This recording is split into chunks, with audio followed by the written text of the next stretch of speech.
Hello, everybody. Hello, hello. Hey, it's your boy Osmo. Whoa. Yes, what a crowd, what a crowd. Oh, man. All right. That's what I like to see. Hello, everyone. Hello. Thank you. Thank you very much. Thank you kindly. Thank you. Good to see everyone here. It's your boy Osmo. Yup, it's me. And welcome to the Atomic Friends. All right. Hi-yo. Looking good, boss. Looking good. Looking good, boss. Yeah. Wow. Wow. Thanks, Bendy. Good to see you, brother. Good to see you, man. So what game do we have on the show today? What's poppin', man? So, boss, today we have Soul Hackers 2. You know, this is a sequel to one of your all-time favorite games. Yeah, Soul Hackers 2, boss. You're damn right, dude. You're damn right. Yep, that's one of my favorite games. Thanks, Bendy. So, yeah, while not a direct sequel by any stretch, at least as far as I can tell, I mean, kind of, sort of, but not really. You don't need to play the first game in order to enjoy this one. But anyways, the world of Soul Hackers 2 has a similar cyberpunk aesthetic, and the Phantom Society from the first game is back as an antagonistic group, as are the demon summoning comps. So, you have some, obviously it's in the same universe, so there you go. I won't get too much into the story. I'm not gonna, get into Noodlez department here. So, you know me, I'm just your humble and amazing host. I'm not your story reviewer. So, down to a little business. Alright, Soul Hackers 2 is the sequel to 1997's Soul Hackers, which was a part of the Devil Summoner sub-series. There was a nice re-release on the Nintendo 3DS in 2012. And, the series was, supposedly being one of the more requested series that Atlus fans wanted to see return to the limelight. Kind of languished in obscurity for about 25 years from its original release back in '97. So yeah, well, now it's back finally after all these years. I personally have been waiting a long time for this. So without further ado, our humble and learned reviewers are waiting to let you know their opinions and thoughts on the game. So let's hear it from the dudes. I think we got the Noodle Dude. Friendy might stop by, and of course Mr. Doodles. So yeah, let's hear it from the guys. All right, see you guys later. What? Is that camera still on? Oh, hello everyone. Hello. Whoa. It's me, Noodlez. Hey. Whoa, nice crowd. Nice crowd. Hey guys and fools. Whoa. So today we're talking about Atlus. Yeah, Soul Hackers 2. Woo, yeah. So yeah, we got this game on Steam and for the PC. So yeah, let's get into it. Woo! Woo! All right, yeah. So yeah, this is our second take because the sound wasn't. I didn't know the sound. The battery on the little preamp died, and yeah, we got almost all the way through the story. Actually, we did. Oh God. And so yeah, just take number 2, man. Woohoo! Yeah, I got my coffee. Yeah, that's what I thought, man. Woo! Woohoo! All right. So let's get into it, man. Well, the story in this game is pretty straightforward, simplistic. There's been a lot of reviewers out there that have been down on the story. It being a little too basic or whatever. Truth is, most of the previous Devil Summoner games had pretty basic story setups, as do most Shin Megami Tensei games. So certainly the first Soul Hackers game is very upfront, kind of simplistic, really gets down into it. This game is no different. I would say that there's nothing wrong with the story at all. For the most part, the game and the storyline have a pretty good flow. So yeah, there's that. Not every game is Persona 5, dudes. Now, just throwing that out there. Whatever. It's enough of my little rant. So yeah, the setup of the game, it's takes place in the 21st century. A little faction war between the Devil Summoner groups, the Yatagarasu, I think I said that right, and the Phantom Society. The story begins and centers around two beings known as, Ringo and Fig Newton, whatever. They originate in Ion, which is a massive underground self-evolving supercomputer that is self-described as a. I've had a lot of coffee. Let me be. It calls itself, a sea of information. Woohoo! Wow! Oh God! This damn chair! I'm getting a new chair for the next show, bro. So yeah, consciousness seems to evolve over time, with the ability to see into strong possible futures, and Fig and Ringo are two sentient beings that reside within this sea of information and are called on by Flama, who's basically the mouthpiece for the Ion, in order to address the growing concern about the future of humanity. Ion has had a vision of an impending apocalypse for humanity, beginning with the deaths of two specific people, one a devil summoner, your soon-to-be buddy, Arrow, and this one doctor guy, scientist, who really gets some stuff set off. So yeah, the devil summoners have the ability to harness the power of supernatural entities known as demons. And they're a small and exclusive subset of society that have learned to use their devil summoning abilities in order to achieve a living and influence the world around them. So Ringo and Fig are given cybernetic bodies in order to leave the mainframe of Ion and interact with the physical reality. They begin by trying to prevent the deaths of the two people seen in the vision. And that's the initial setup for the game's storyline, and what sets Ringo on her journey to a new world and reality for her and her buddy Fig. For being technically newborn entities, these two really dive right into the darker side of humanity right off the bat. And I really appreciate that Ringo's not some childlike character for the most part, even though she's basically new to this physical world and human society. So yeah, she's very intelligent and adapts very fast, as one may think a conscious supercomputer AI might be. So yeah, she also addresses that she does feel limited in both intellect and scope, due to being cut off from the whole of Ion and confined to such a limited form in her, human form. I really like that touch and feel that little moments like this really lend themselves well to the character and the story development. I feel that, many people are kind of underselling the game in the story section because they want every Atlus to be Persona 4 and 5. If you played more than just the Persona series from Atlus, you would know that the mainline Shin Megami Tensei games, while they all have like an overarching scope with the apocalypse being the main theme, killing God and all that stuff, it has kind of most of them have a pretty simplistic setup, not unlike Soul Hackers 1 and 2. And even the my much beloved Shin Megami Tensei Strange Journey has a pretty basic setup. Yeah, I don't want to get too much further into the story for sake of spoilers! So yeah, I'm gonna stop right there. But I just want to say a little bit before, it's almost time for a lunch break too. So yeah, there's that. So yeah, I want to take a moment to address a little bit of business that's been I've been seeing a lot lately. If you want to skip past my rant and get right down to the gameplay, skip to the time that shows on the screen. Not my dude here, but that thing right there. Yep, okay. I'll skip to that time. But if you want to hear me talk some stuff, spit some knowledge, throw a little shade maybe, about some trolls, stick around, and basically I'm about to throw my own shade. But yeah, me and the crew, we keep seeing people arguing and beefing on the internet, and this is between Atlus fans. Whether it is on Twitter, Reddit, and especially in the YouTube comments on a lot of people's channels. Persona fans versus SMT fans and whatever else. And while, this helps kind of keep a little hype on the two game series and Atlus as a company, it also kind of kills the business, man, and the enjoyment of the games for many people. This is because people feel compelled to choose a side or a team instead of just enjoying the two for their very different types of games by the same developer. Even though they share common themes like the demons and things like that, similar motifs. Atlus has really made some of the most unique games and has some unique and great stories.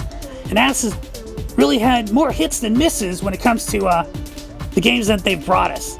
Their track record is way better than most high-end AAA studios, if you ask me. and they're probably working with a lot less budget. So I'm gonna end my little rant, my little mini rant with this. You can bring your bullshit to the public with your social media posts and your comments, but all you're doing is aiding and destroying the enjoyment of others, and possibly destroying the very thing you claim to love and are fighting for. If every hardcore Persona fan craps on the new SMT game and vice versa, less people decide they're not going to buy or play the games coming out of Atlus. And Atlus gets poor sales from all this negativity, and they either stop taking chances on different IPs, and like most of the larger AAA titles, they stick to the same IPs, man. You get the same damn games all the time. How many Assassin's Creed games do you want that aren't much different than the last? Right? Am I right? So yeah, you get less content, and another thing is, their poor sales send them down the road to closing up shop altogether. In today's caustic economic climate, has a strong and constant possibility. I'm just throwing that out there, man. Alright, well, there's that. Hey, bro. Hey, friendy. Hey, What's going on, bro? hey man, how's it going? Oh, it's going alright. I guess it's break time. What do you want for lunch? We got the hot coffee. Ooh yeah, Folgers. Right? Yeah, with my pumpkin spice creamer, it's my favorite. You and that pumpkin spice stuff. Oh, I love it, man. The Coffee Mate one, that's the best one. It's my favorite time of year. I mean, I like Coffee Mate too, but I'm not trying to plug these guys, but their stuff is pretty good. Anyways, we got the coffee. What's the word on that fried LONI sandwich? LONI? Oh, you mean the bologna and the bologna sandwich? Oh yeah, man, the sweet LONI. Oh, you want it the way I make it, the grilled cheese with the bologna in the middle, topped with mayonnaise, yeah, with the pickle on the side, oh yeah, then drizzle that pickle juice on top of it, yeah, alright, I'll go make myself one. What? Bro, what the hell, man? Gotcha, I'll make some for everybody.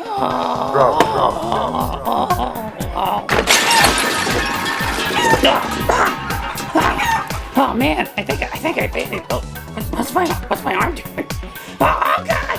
You got the Awesome Twisty Thumb. It's upside down. Hold on. Okay. What's going on, man? I think I broke my wrist, bro. You're looking kind of Billy Butch.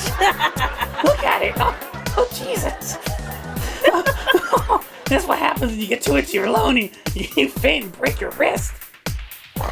Look at What did you do, Noodles? Oh, bro. This is looking terrible. All right, cut that camera, man.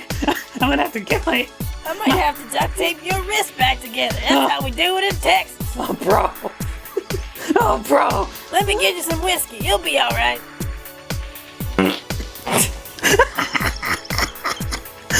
Dude, you farted. That was super nasty. Oh, now the studio stinks in the break room. Oh, man. Oh, man. I think I chunked a little. I think I chunked a little. Why does it already smell like a LONI sandwich?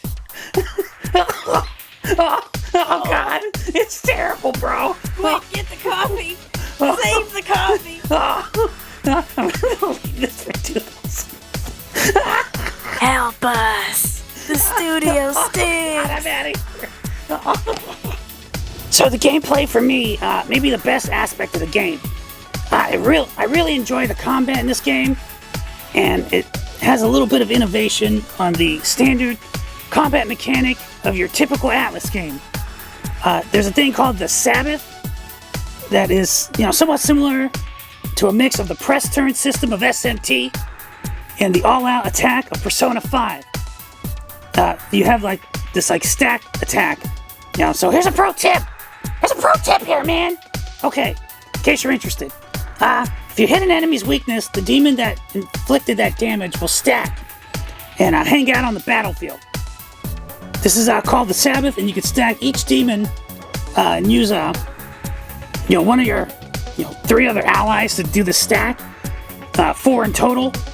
and you can stack multiple demons, and at the end of the round, Ringo will unleash those demons for the Sabbath, which is similar, like I said, to the all-out attack from Persona 5, and, just completely obliterates all the enemies on the screen. So, there's a pro tip, a pro tip for you, just in case you care about winning, or whatever, whatever, man. So, after you get the game going, you get to this place called the Soul Matrix. It's, piece of ion, and, your soul levels with your buddies, with the people in your group. You can unlock gates that lead to vision quests that unlock more dialogue and insight into Ringo's teammates. This is like a consequence of the soul hacks that she did to resurrect her now teammates. And she now has like a cognitive link with her psyches. Because of this, you must go into the Soul Matrix in order to defeat the boss demons that have taken the form of your teammates' negative memories. So there's that, and it unlocks little bonuses that for these characters. They get little attributes. It's pretty cool, man. I dig it. So yeah, the combat and gameplay is pretty fun, and it's really a classic dungeon crawler, dressed up in a very flashy and high-end suit, kind of like Saizo. The game is third person and doesn't have random encounters. You get to see the enemies walking around the dungeons, and they kind of look the same as the demons do in SMT4. I really like the throwback, if that's what they were intending. I thought it was pretty cool. But yeah, that's about all I have left to say about the gameplay. I'm going to just hand this off to Mr. Doodlez. He'll talk about the graphics and the sound. So, yeah. Bye, everybody. Bye. Bye. Yeah, you. Bye. All right, I'm out of here. Bye, Duder. Bye. Bye. Later. Oh. You didn't get me this time. I was ready for you. Well, I'll tell you what, man. How's it going, everyone? Hello, it's me, it's old Doodlez here. What's going on? So we're going to be talking about the graphics here in this old Soul Hackers 2 game. Alright, man. Well, we captured the footage on this game on the PC Steam platform. It ran pretty well on the PC that we have here at the studio, the Atomic Friends Studio. Also known as The Beast. Not a beast, but The Beast. Yeah, man, this game runs pretty smooth. Loading screens not too crazy by any stretch. And we ran Soul Hackers 2 on the highest settings. Didn't strain the system at all, really. So yeah, there's that. Thank you to old Atlus for making a pretty well optimized game right out the gate. Thank you, Cat, for that very much. Nowadays, too many developers are kind of half-assing it these days, as they say. Let's give Let's give Atlus a much-deserved salute for putting a decent game right out the gate. All right, let's salute these guys.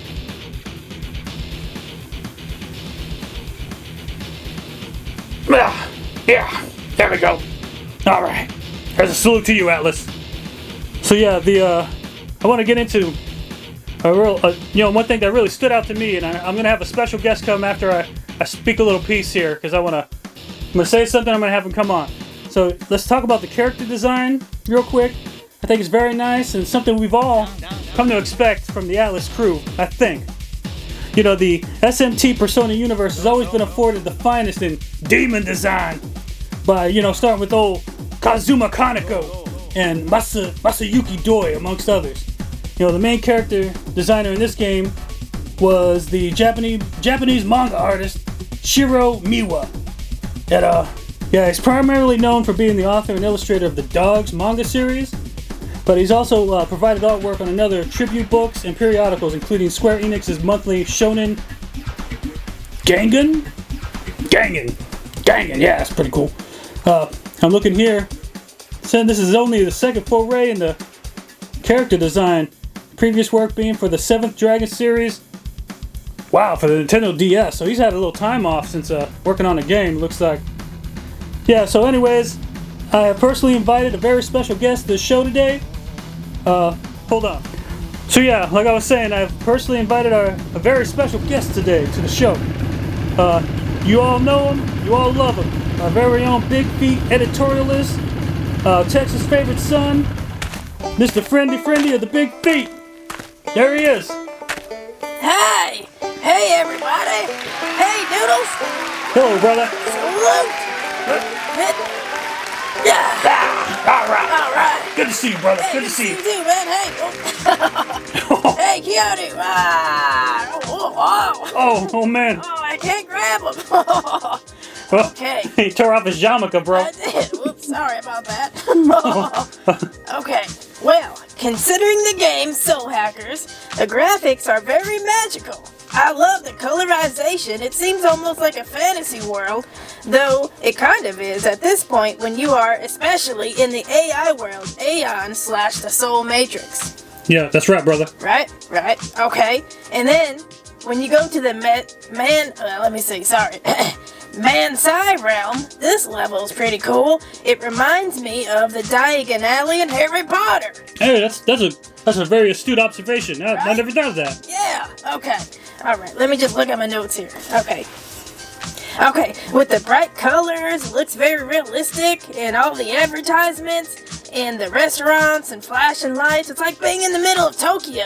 Very cool graphics, really stands out, and really draws you into the game. Right. That's right, man. I totally agree with you. And Yeah. I love the coloring, right?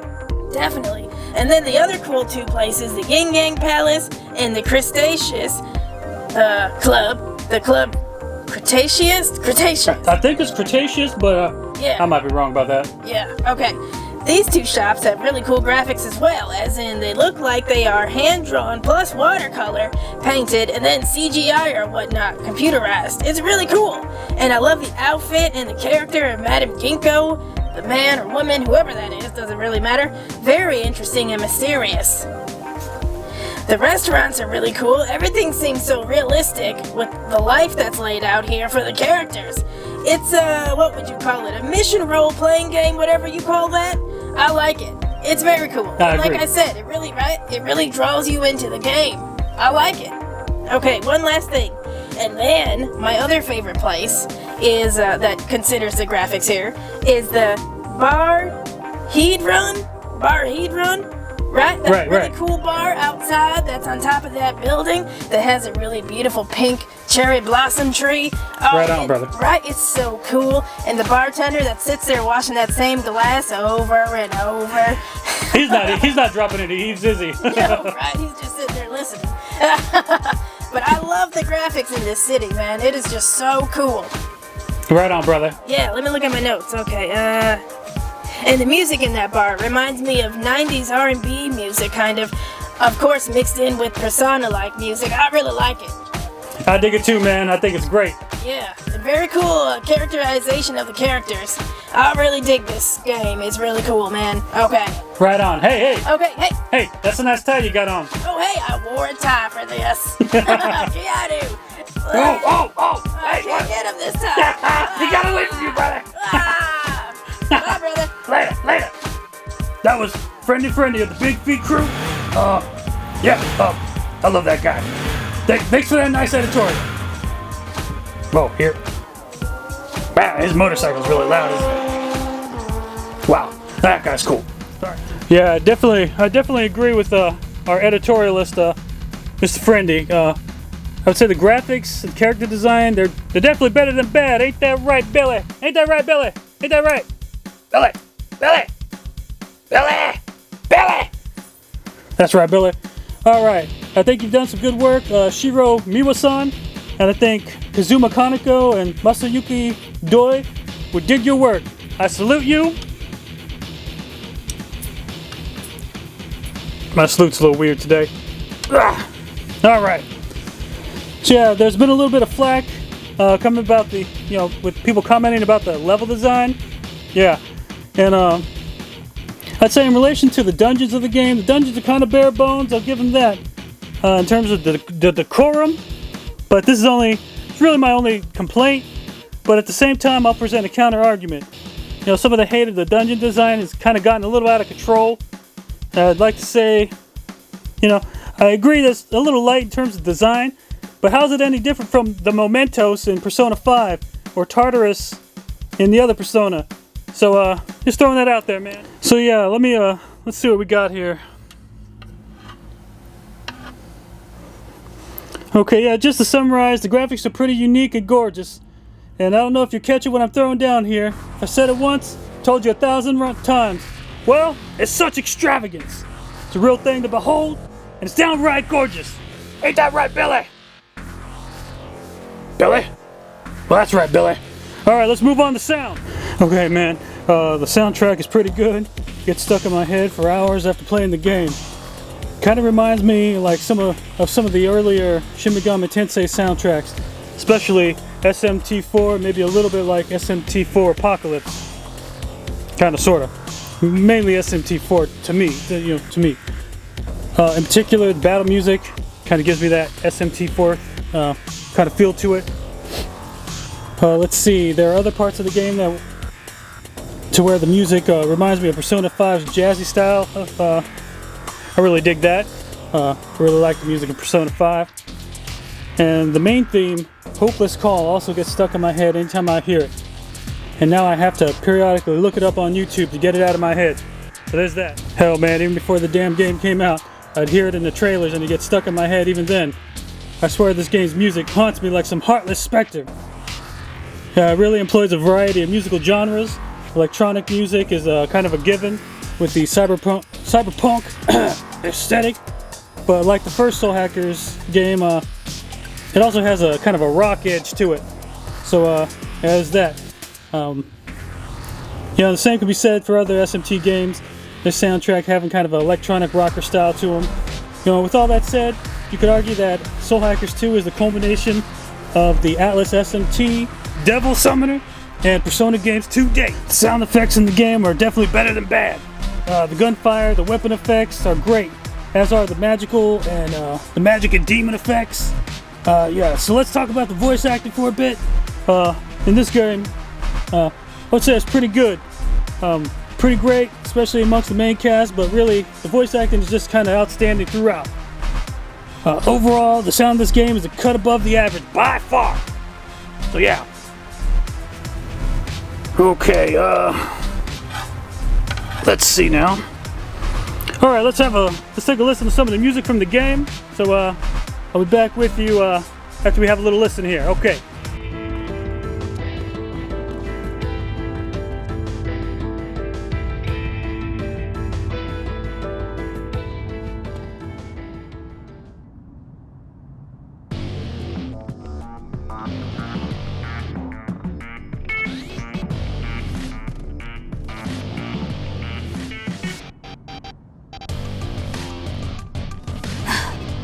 We're too late? Again? Begin. You got it. Take it away. Let's see. This is no static charge. That's gotta hurt. Good work, Saizo. Still with me? Take it away. That works. How about Fine, that? I guess. Is that it? Gotta say, some cool moves out there. Fine, I'll get serious. Yeah! Alright! You wanted a fight? You got one. So that about wraps it up for the graphics and the sound. Let's send this one back to Osimo, and let's take this one home, boys. Alright, I'm out of here. Bye, everybody.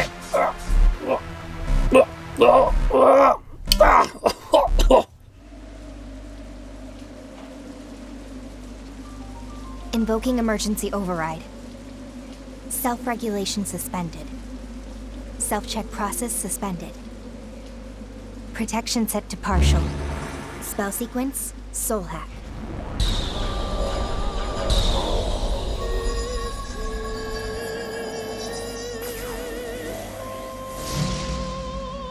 Systems are go.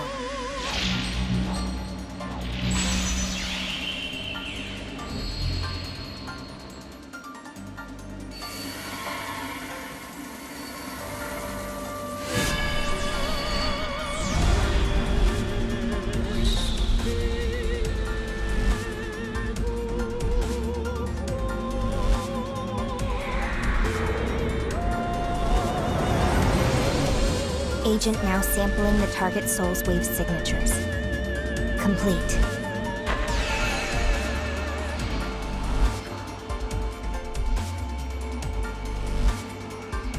Soul sync complete.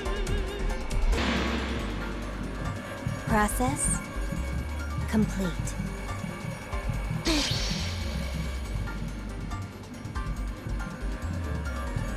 Okay, let's see this soul of yours, Arrow.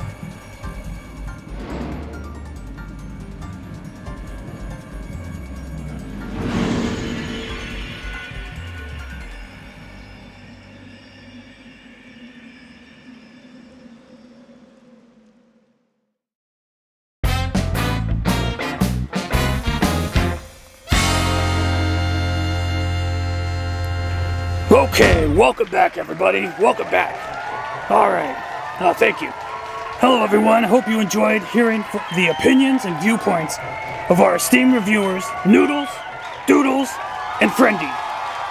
So, in conclusion, Soul Hackers 2 has really gotten some higher than normal marks from our review team here at the Atomic Friends Show. I myself have been waiting for this game the minute I heard that it was a thing. I binge played the first game on the 3DS, and while waiting for this to come out, I think I'll play it again after I finish the new game plus for Soul Hackers 2. We all really liked the graphics, especially the character design, and the story was enough to reel us in and keep us on the hook. So, with all that said, let's put this one to bed and rate this one up. Should you buy it, play it, or spend any of your hard-earned money and time? Well, let's get a drum roll, please. Whoa. Oh man. Yeah. He's done. He's gone. We at the Atomic Friends are giving this one a solid 10 out of 10 thumbs up. That's right. Soul Hackers 2 gets all the thumbs. And I'd buy that for $1. Yeah. Well done. All the thumbs. Yes. Let's give this one a nice thumbs up. Yeah, there you go. That's my thumbs right there. Yeah, great game. Soul Hackers 2 may be far from perfect, but it was the game that we were wanting and had been waiting for. Last couple years, Atlus has been firing on all cylinders, releasing some new material with Persona 5 Strikers and SMT5. It also dropped Persona 4 Golden on the PC to great success, yet another feather in their cap. This year, Atlus has released Soul Hackers 2 after the series has not seen any new material for 25 years. This is not even the end of the year. There's another planned release, Persona 5 Royal, on multiple platforms by the end of the year. This game has really seen some manic reviews and is perhaps more divisive than even the last new Atlus release, SMT5. I believe that since Persona 5, many people have jumped on anything, any flaws, either real or imagined, in order to take a crap on the prestige of Atlus. Blech. Prestige of Atlus. That's kind of a tongue twister, maybe. No, not really. But yeah, I saw a lot of this with SMT5, and I've seen it again with Soul Hackers 2. Doesn't help that Atlus's overpriced DLC practices are anger-inducing in general, but this is nothing new. We at the Atomic Friends feel this has kind of helped aid in the low review scores in the Western market. Whatever the case may be, we have voted this game to be a near masterpiece, despite any and all flaws. Maybe we're just a bunch of Atlus simps. Maybe we're blinded by nostalgia and see only what we want to see. But that's our choice, damn it, and our opinion and our review. So, Soul Hackers is getting all the thumbs. Not perfect, but it really has a little bit of everything going for it. And Atlus has done it again. Let's get a round of applause for these guys. Come on, put your hands together. Let's hear it for Atlus. Come on. Yeah, that's nice. It's real nice. All right, okay.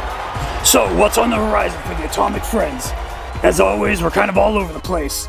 Could be the Xbox, could be the Nintendo Switch, or maybe it's on the PC. I don't know. We don't know. We don't even know until we drop it. So keep your eyes and ears out for any notifications and alerts from the Atomic Friends Show. And with that said, we at the Atomic Friends are always playing games, and we'll bring you more reviews in the future. Give us a like if you enjoyed the review. A thumbs up. Oh, hold on. There we go.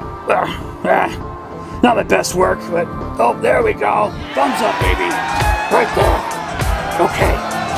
I guess give us a thumbs down if you you didn't dig the show, if you just don't like puppets, but remember, just remember, those puppets might not like you either. They might give you a big, fat, stinky thumbs down, and they wouldn't subscribe to your channel either. But anyways, subscribe, hit that bell right there to get updates and new reviews by the Atomic Friends. Goodbye, everybody. Bye. Bye. Oh.